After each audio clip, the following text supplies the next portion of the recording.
Iran is still standing. Trump can break almost anything in Iran. He can't control what happens next because Iran's best weapon isn't a weapon. It's geography. Expensive power is losing to cheap disruption. You can't bomb your way out of that math. America reaches Iran with a bomber. China reaches Iran with a railway. One shows up to interrupt the future. The other shows up to build it. Tehran already figured it out.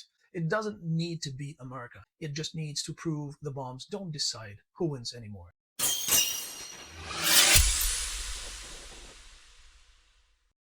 America just bombed Iran for 2 straight nights. It hit ports, boats, and a railway bridge. And Iran is still standing. America can destroy almost any target it can find. It still can't make Iran do what it wants, though. Trump can break almost anything in Iran. He can't control what happens next.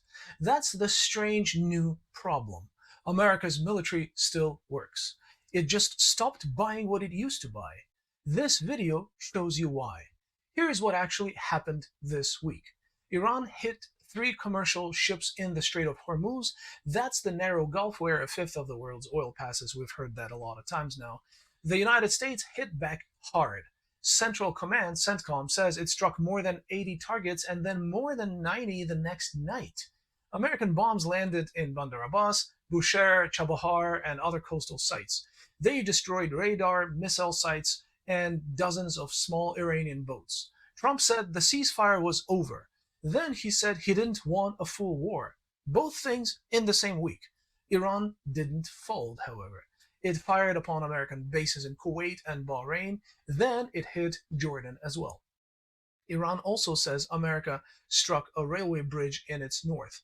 Washington hasn't confirmed that one, but the reports point to a bridge near Akkala, close to Turkmenistan.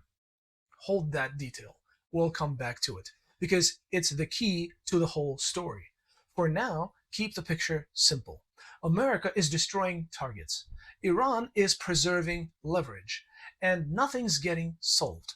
The headlines ask one question. Who is winning the war? Wrong question. Watch what the bombs actually do. A bomb breaks a bridge. It sinks a boat. It flattens a base. That's winning the fight, tactically.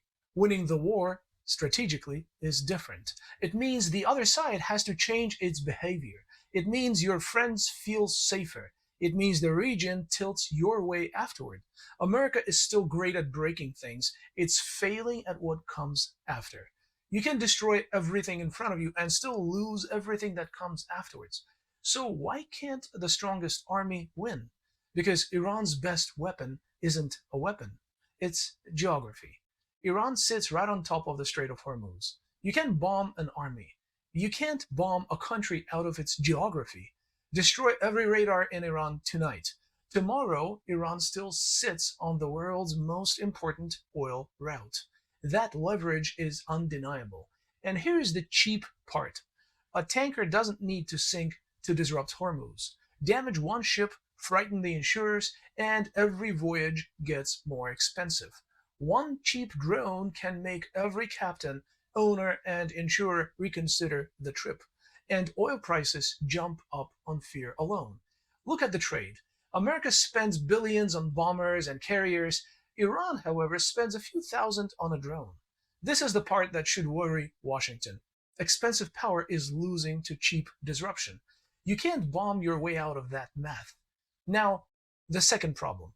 America's bases. For decades, American bases in the Gulf sold one promise and one promise only. We will protect you from Iran. That was the deal with Kuwait, Bahrain, Qatar, and the rest. Look what happened this week. Iran couldn't reach American soil, of course, so it hit American bases next door instead. Kuwait, Bahrain, then Jordan. Think about what that means for the host country. The base was supposed to be a shield. This week it worked like a magnet instead. It pulled Iranian missiles into their land. So the Gulf states are asking now a new question. Are these bases protecting us from Iran?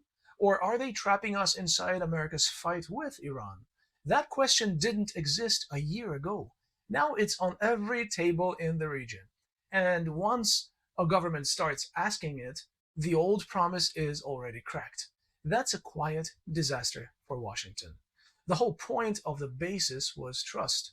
And trust is the one thing that's eroding fast right now, and bombs can't rebuild it.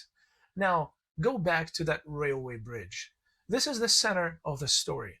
Iran says America hit a rail bridge in the north, near Turkmenistan. Washington hasn't confirmed that. But that bridge isn't random. It sits on a trade line running from China through Central Asia into Iran. Chinese freight trains use it. Since the Gulf got dangerous, that traffic reportedly tripled. Russia moves cargo on it now as well. So here's the picture.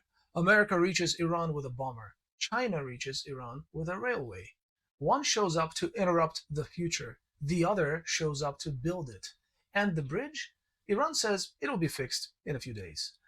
So the bomb made a point, but not a dent. Now, the part nobody in Washington says out loud. America has three big power centers: the war machine, the money people, and the tech giants. The war machine profits from permanent insecurity, forever war. The money people profit most when crisis turns into contracts and transactions. The tech giants profit when the rebuilt system runs through their platforms. Only one of those three actually needs Iran dangerous forever. So the deeper threat to the war machine may not come from China. It may come from the money people and the tech giants at home. They're realizing they can profit without permanent US military control. The split isn't new. What's new is that Wall Street and Silicon Valley may no longer need the Pentagon to open every door. We've seen this before. Iraq 2003. America bombed Baghdad flat and won every battle in just a few weeks.